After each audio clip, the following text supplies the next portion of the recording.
Hello parents, and welcome to this week's weekly highlight video. We are really excited that there are only 5 weeks left in our school year. Not excited because we are saying goodbye to our students, but excited that we are coming to the end of another successful school year. Parents, just a reminder that our grade 10 students and our grade 12 students are busy writing examinations right now for both our IGCSE and IB program. We would ask that you continue to pray for them.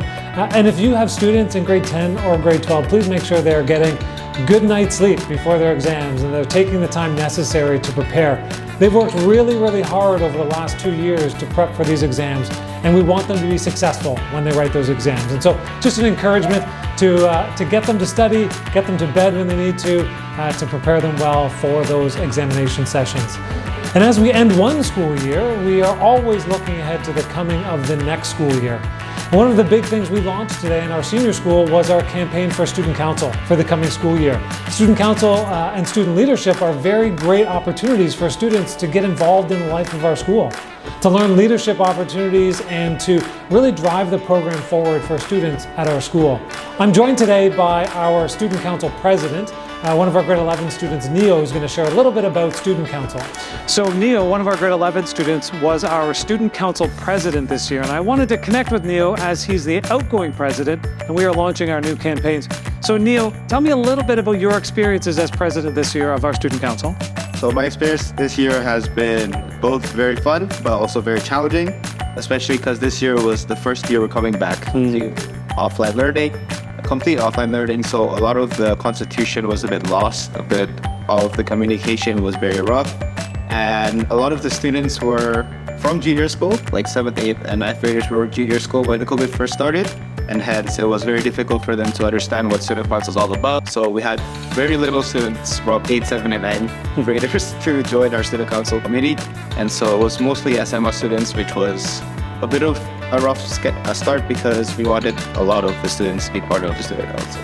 So Neo, I'm sure you set some goals with your executive team at the beginning of this year. As you reflect on the year as we come to an end, did you achieve your goals, or maybe what are 1 or 2 things that we can celebrate with you that you achieved this year as Student Council? So when I first started the campaign for my presidency, we did emphasize wanting that foremost at the end of the year, or that gathering at the end of the year. And we did accomplish that, although there was a lot of complications. But at the end, it was an event that happened, and that was one of the highlights of Student Council this year. And some of the main goals we wanted to achieve was making sure that we transition back a bit better and make it a bit fun and a bit enjoyable for students who are coming in from outside of school and then the people who are coming back from this school. And so we did stuff like open mic night and teachers open mic night, although we weren't directly involved. We did help out with that. And we did a lot of in-school events such as Cartini Day, Praise and Worship Night, and we did our Christmas grams, Valentine's grams, and many more. So you guys have accomplished a lot this current school year, even though your focus was on kind of rebuilding that culture coming back from the pandemic. And that's a lot to be congratulated for as you as a president running your team to get that done. And I know it's everybody's job on Student Council to do that, not just you. But looking at specifically the leadership roles and the executive, how would you describe the workload for that? If somebody was considering it for next year, maybe one of our grade 10 students or current grade 11 students was considering running for one of those positions, what's the workload like? Is it, are you spending 20 hours a week doing this? Or how would you describe that? Especially when because I was running in 10th grade, but now I'm in 11th grade, and my presidency was in 11th grade. That was the start of IB. So you do have to learn how to balance your workload with IB academics as well as student president. And you do have a team of a vice president, treasurer, and a secretary who can help you with your decision making, leading meetings and all that. We do have to manage our communication barriers with having to bond with different grades. And eventually we did meet our goals and achieve those goals, although there was some complications, but at the end, I think it was a good experience. In any leadership experience, there's always going to be challenges and barriers that you have to overcome. And I think this is a great learning experience for students to encounter those barriers and find ways to partner with their peers to overcome them. Neil, what would you say to students in senior school now who might be considering running for a Student Council position next year? Student Council is a great way to interact with not just people in your grade, but people outside of your grade. When you're put into a committee, you do get to know more about others, as well as others that you probably won't talk to unless you are in student council. And so it's very interesting. It's very nice to see when this year, especially where the seniors were leading and guiding students from 7th grade, and to see them grow together in friendship as well as in a professional working environment. And to you as parents, I also want to encourage you on behalf of the school that you should be encouraging your students to participate in student council. You should be encouraging them to run for some of those executive positions.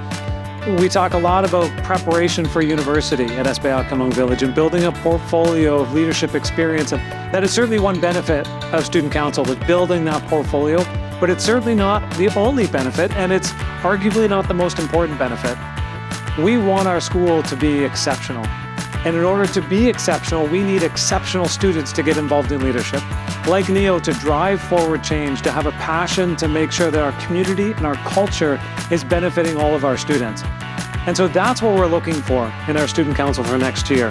You get the benefit of putting it on your resume, building that portfolio, but really the heart of it is we want our school to be exceptional, and getting great students like Neo involved in student council, make sure that that happens at SPH KV Village. Neo, any last words to your peers as you go out from your student council presidency, as you kind of end the year?